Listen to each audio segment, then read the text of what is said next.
Hey Chiefs fans, I'm Dustin Davis and I'll update you on everything happening in Kansas City. The championship window remains open in Kansas City. Yet beneath the surface of this decorated franchise, fundamental questions about offensive identity and personnel decisions are creating ripples that extend far beyond simple wins and losses. What appeared to be another dominant campaign has instead revealed structural weaknesses that demand immediate attention. The Chiefs organization finds itself navigating unfamiliar territory, where proven systems suddenly require urgent recalibration. Internal discussions about roster construction and competitive timelines are shaping every conversation within the building, as leadership weighs short-term fixes against long-term vision. The decisions ahead carry weight that extend well beyond today. Let's dive into the most pressing issue facing Kansas City right now. First, friends, can I ask for a small favor? If you're liking what we do, click the like button to show your support. It truly means a lot.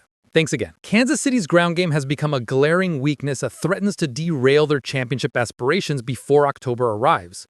The Chiefs' rushing attack has been virtually non-existent, forcing Patrick Mahomes to shoulder an unsustainable offensive burden while opposing defenses stack coverage against the passing game. Through the opening weeks, Mahomes himself leads the team in rushing yards with 123, a telling statistic that highlights just how dire the situation has become.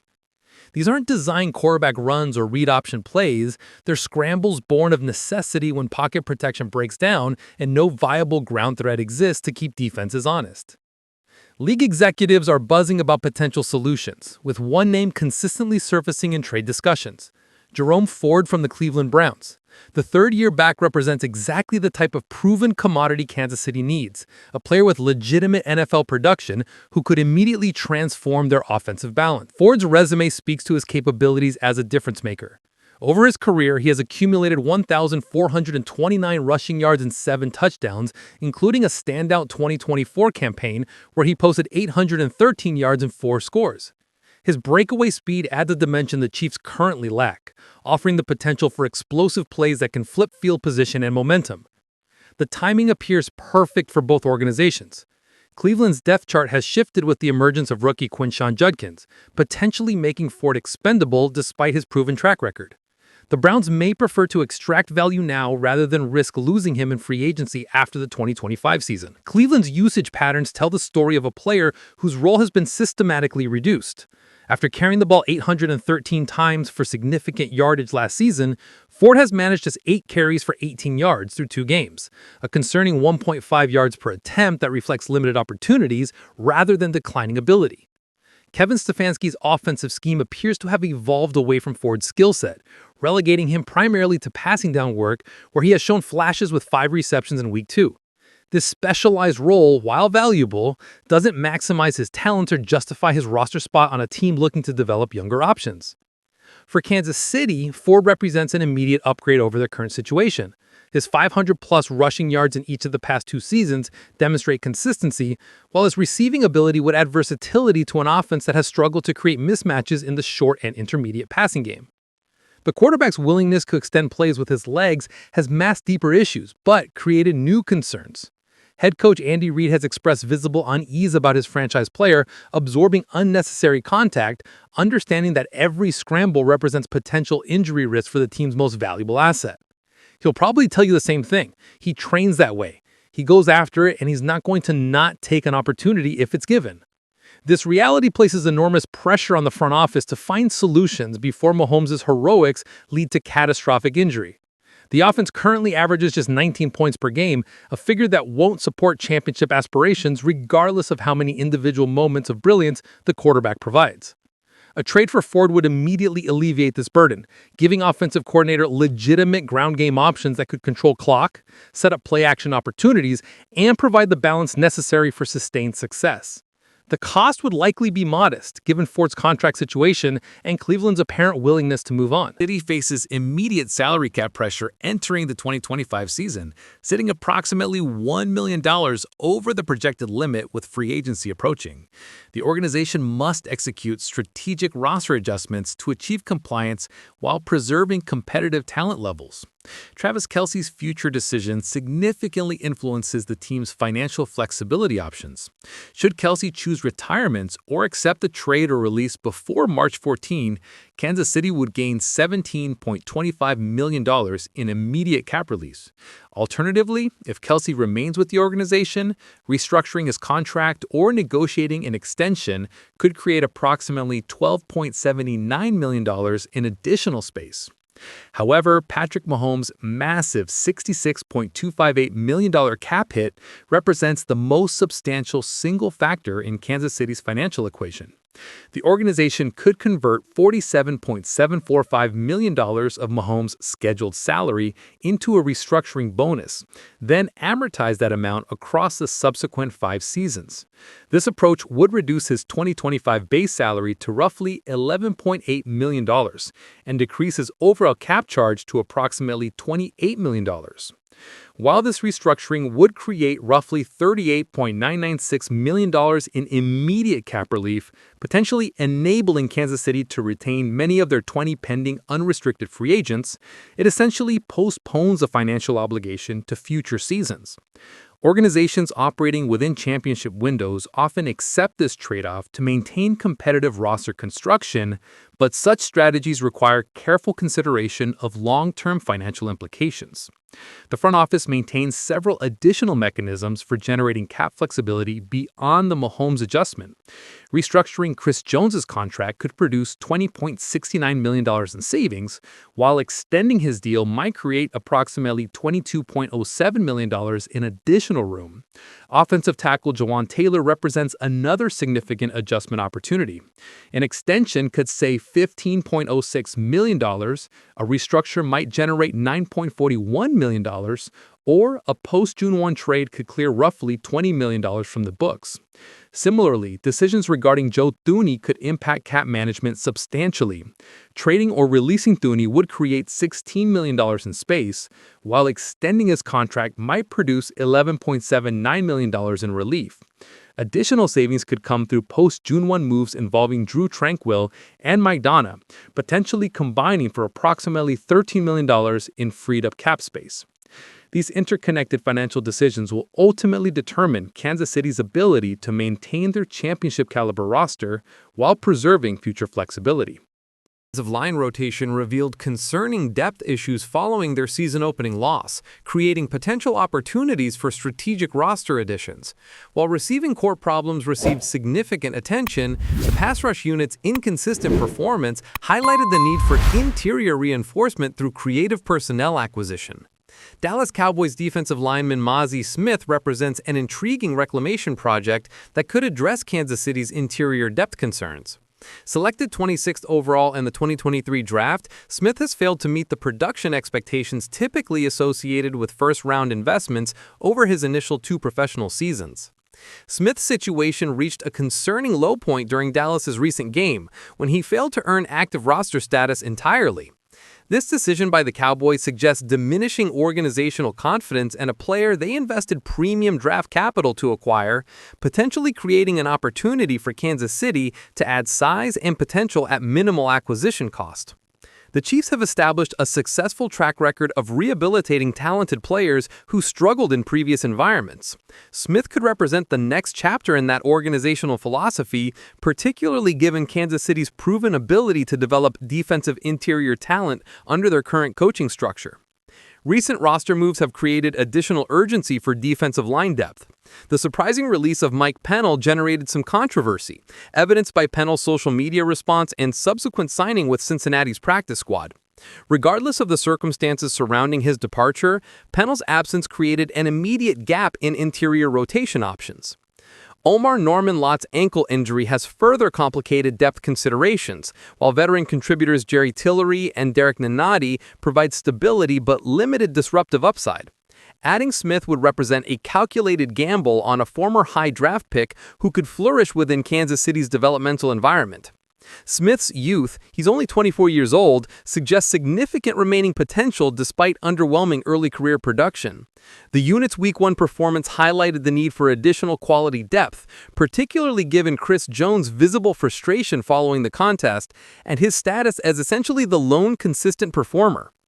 The financial investment required to acquire Smith would likely involve only a late-round draft pick, effectively converting Dallas's former first-round investment into an inexpensive reclamation attempt. The Cowboys appear ready to move forward without Smith, eliminating their leverage in potential trade negotiations. Smith's statistical production through 2 professional seasons, 2 sacks and 54 total tackles, doesn't reflect the physical tools and potential that originally justified his first-round selection. His struggles in Dallas don't necessarily predict future performance, particularly within a different organizational structure and coaching system. Even if Smith fails to develop into a significant contributor, Kansas City can easily absorb the minimal cost associated with acquiring him. From the organization's perspective, the downside risk is negligible, while the potential upside, discovering a productive interior pass rusher, could provide substantial value. For a team requiring both immediate rotation depth and possible long-term interior solutions, Smith fits the profile of a low-risk, potentially high-reward reclamation target. The unforgiving illumination of Arrowhead Stadium has a unique way of revealing player characteristics that might otherwise remain hidden. Some performers thrive under those bright lights, while others find themselves exposed by the intensity. For one second-year offensive lineman, recent performances have created an uncomfortable level of scrutiny that threatens his starting position. Kingsley Suamataia entered Week 2 already facing questions about his consistency following an uneven season opener. His performance against Philadelphia's aggressive interior pass rush only amplified those concerns as he compiled a troubling 57.5 Pro Football Focus grade that reflected significant struggles in pass protection. The pressure generated by Suamataia's assignments became a defining factor in Kansas City's offensive limitations. His lateral movement and hand placement repeatedly failed to neutralize disruptive interior defenders like Jalen Carter and Jordan Davis, creating consistent quarterback pressure that disrupted timing and rhythm. Head coach Andy Reid has maintained public support for his young lineman's development process, emphasizing effort and improvement. "I like the effort they put in," Reid commented following September 10th practice sessions. However, effort alone cannot compensate for technical deficiencies against elite pass rushing talent, and organizational patience appears to be diminishing. The franchise's $3.37 million guarantee investment in Suamataia's rookie contract reflected expectations for substantial contributions that have yet to materialize. His transition from college tackle to professional guard has proven more challenging than anticipated, with fundamental technique issues becoming increasingly problematic. Veteran Mike Caliendo provides an alternative option that emphasizes reliability over developmental upside. Given Kansas City's early season struggles and 0-2 record, the coaching staff may prioritize immediate stability over long-term potential. Practice sessions during the upcoming week will provide critical evaluation opportunities for Suamataia. While he's expected to receive first-team repetitions, his margin of error has virtually disappeared.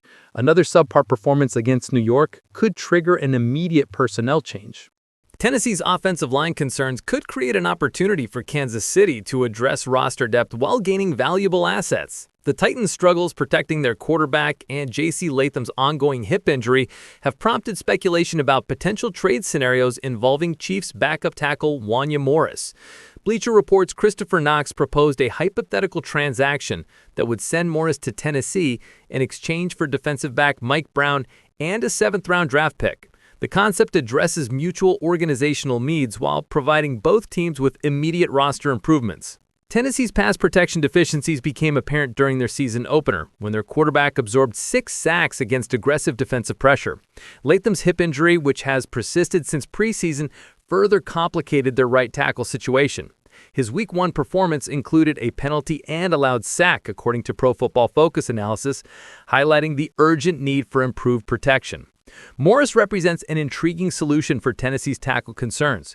His 11 starts during the 2024 season demonstrated capability at the professional level, primarily at left tackle. However, his college experience at both tackle positions suggests adaptability to right tackle responsibilities if necessary. Currently serving as depth behind Jalen Moore, Morris has limited opportunities for expanded playing time in Kansas City. The Titans possess institutional knowledge of Morris through general manager Mike Borgoni, who was part of Kansas City's personnel department when they selected the Oklahoma product in the 3rd round of the 2023 NFL Draft. This familiarity could facilitate trade negotiations and provide confidence in Morris's character and work ethic. Morris's contract status enhances his trade value, as he remains under team control through 2026. Tennessee would acquire not just immediate depth, but potential long-term stability at a crucial position. Their current backup options, Oli Udoh, Blake Hance, and Brandon Crenshaw-Dixon, lack the upside and experience that Morris could provide. Offensive line performance is fundamental to Tennessee's organizational identity and success. They've invested significant draft capital and financial resources in protecting their rookie quarterback Cam Ward, making line stability a critical priority. Underperformance from their protection unit could have cascading effects on their entire offensive system. The proposed trade makes logical sense for both organizations, particularly if Latham's hip injury requires extended recovery time. Morris's versatility and immediate availability could provide Tennessee with reliable protection while allowing Kansas City to gain additional assets for a player with limited current role. Another key position has emerged as a potential area for organizational improvement this season. The Chiefs' receiving core presents another area demanding immediate organizational attention, particularly at the tight end position, where Travis Kelce's diminished effectiveness has become increasingly apparent. Age-related decline appears to be impacting the future Hall of Famer's ability to function as Kansas City's primary receiving threat, creating ripple effects throughout their passing attack. Kelce's sluggish movement and reduced separation ability have fundamentally altered the Chiefs' offensive rhythm. What once represented their most reliable passing connection now struggles to generate the consistent production that defined Kansas City's championship runs. This regression has forced uncomfortable conversations about succession planning at one of their most critical positions. The timing of Kelce's decline coincides poorly with Kansas City's immediate competitive window. Rather than gradually transitioning to younger options, the Chiefs find themselves needing to address this position urgently while maintaining their championship aspirations. This reality has accelerated their evaluation of external solutions that could provide immediate impact. Chicago's roster construction presents Kansas City with a potential solution to their tight end concerns. Kmet has established himself as a dependable receiving threat despite playing within a Chicago offense that has struggled to maximize his talents. His statistical production and reliability metrics suggest he could seamlessly transition into the Chiefs system. Kmet's career numbers reflect exactly the type of consistency Kansas City needs from the position. His 7,268 receiving yards and 19 touchdowns compiled alongside a 74.8% reception rate demonstrate both productivity and reliability. These figures become even more impressive when considering the quarterback instability and offensive line issues he has navigated throughout his Chicago tenure. The Bears' draft selection of Cole Sturgovland creates a natural trade opportunity for both organizations. Chicago's investment in a younger tight end suggests their willingness to move veteran players who no longer fit their long-term plans. Loveland's skill set appears better aligned with the Bears' offensive vision under their current coaching staff. For Kansas City, acquiring Kmet would provide immediate upgrade at a position of need, while allowing for gradual transition away from Kelce's declining production. Kmet's age profile fits perfectly with the Chiefs' competitive timeline, offering multiple seasons of prime production rather than serving as merely a stopgap solution. Both organizations enter potential negotiations from positions that encourage deal-making. The Bears' struggles have intensified pressure on their front office to maximize asset value while building around their young quarterback. Trading Kmet now before his contract situation becomes complicated represents sound roster management. Chicago's coaching staff appears committed to developing Loveland as their primary tight end, making Kmet somewhat redundant within their system. Ben Johnson's offensive philosophy emphasizes tight end usage patterns that better suit Loveland's physical profile and developmental trajectory. This alignment makes moving Kmet a logical decision rather than forced necessity. Kansas City's desperation for reliable receiving options creates leverage for Chicago, while still representing value for the Chiefs.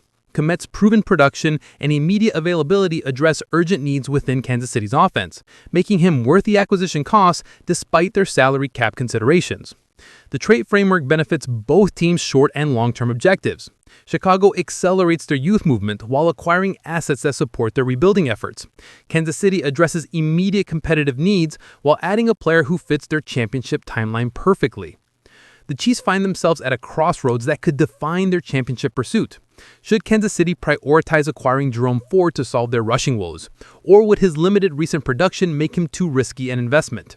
When it comes to the tight end position, is trading for Kmet the right move to address Travis Kelce's apparent decline?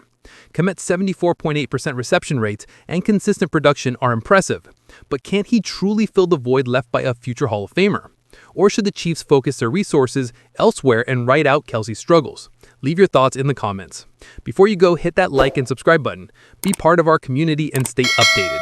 Let's keep Chiefs strong together. Catch you in the next one.